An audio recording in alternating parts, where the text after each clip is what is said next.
What a lovely way we are starting this video. Great hair going on. Today's gonna be fun, a little fun adventure. I'm getting ready because I'm getting ready to do a virtual speech. And then after that, I'm going to get my hearing checked. I'm very anxious for it because I don't know.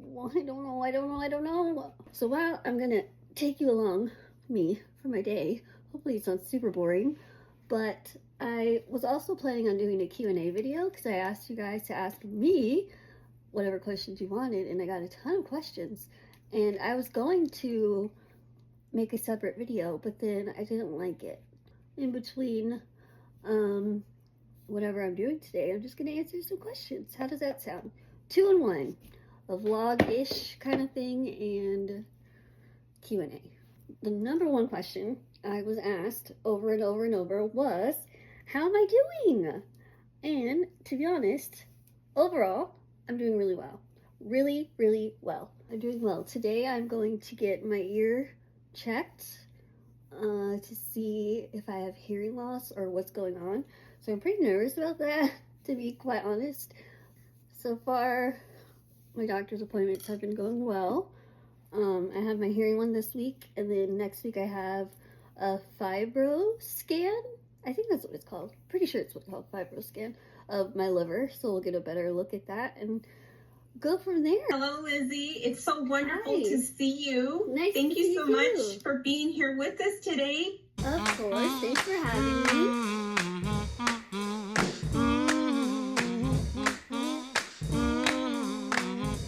Guys, I accidentally recorded my whole speech because I had my phone on my blind side and I forgot.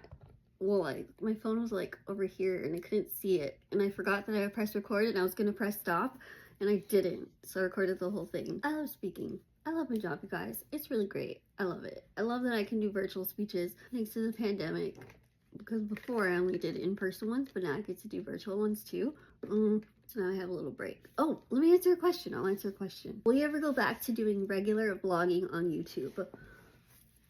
I don't know. I miss it. I really do miss it. I miss the routine of it. I miss my cameras. I miss editing. I miss all of that fun stuff. But at the same time, everything is so different now and our attention spans are so different. I feel like everyone is just so used to like watching quick form content now. And then also like filming horizontally and vertically. It's just like a whole thing, but I miss it. I don't know. Maybe one day, but as of right now, I don't think I'll go back anytime soon. At what age you got diagnosed with your genetic condition? How was the test? So I wasn't officially diagnosed until I was 25, which was like, I'm 35 now, so like 10 years ago.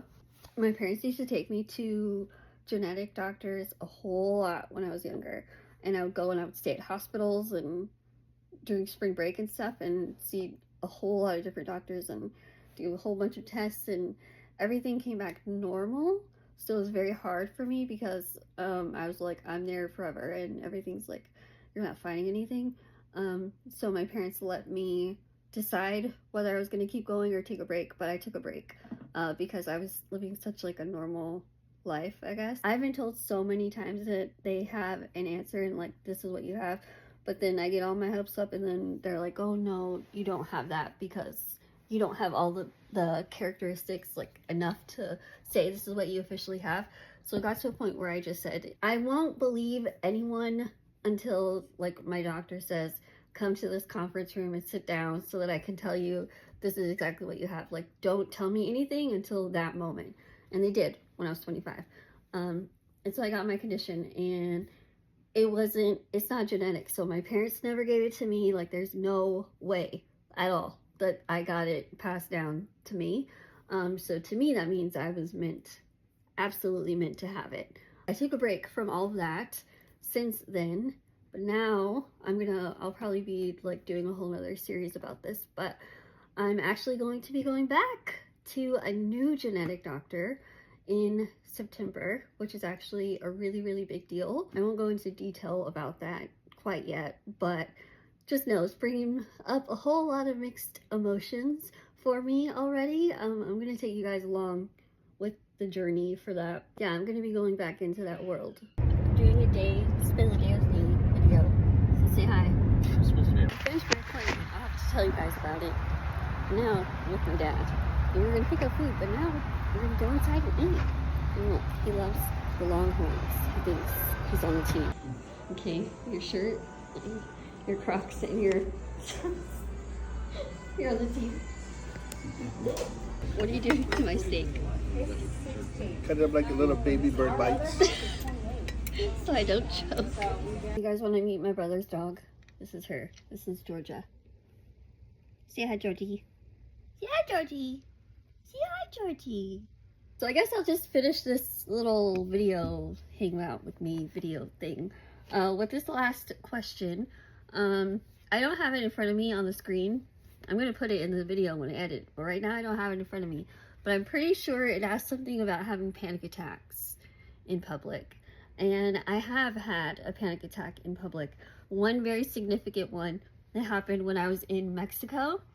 I was speaking there. I was there for like almost like a week and a half, I think, at this most amazing, gorgeous resort. And I was speaking to, I did 3 different keynote speeches, and I was speaking to doctors.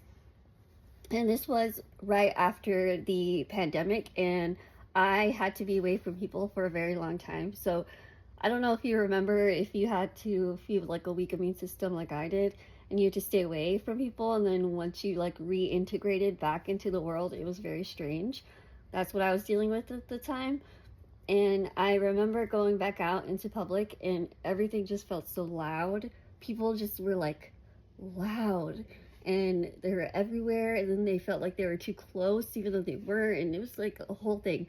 But anyway, I was with my dad, and we were on this little shuttle thing going to dinner, but it was also during spring break, I think, and so there was still like a whole bunch of people there, and it was just like on the shuttle, it just got super crowded, and people were staring and standing, and I was so overwhelmed and so not used to all of that.